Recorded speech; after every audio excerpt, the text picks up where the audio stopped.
Hello అండి. Welcome back to our channel. పిల్లలకు pressure కుక్కర్‌లో కుక్ చేసి పెడితే మంచిదా? లేదంటే స్టీమ్ చేసి పెడితే మంచిదా?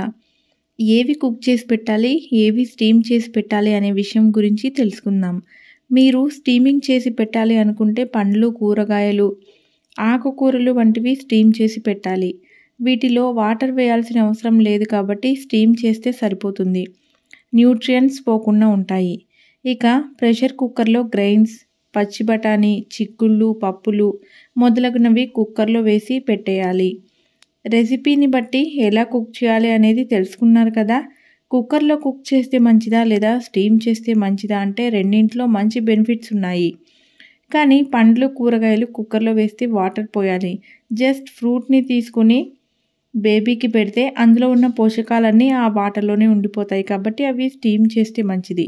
ఈ వీడియో ఇన్ఫర్మేటివ్ అనిపిస్తే ఛానల్ను సబ్స్క్రైబ్ చేసుకోండి. Thanks for watching.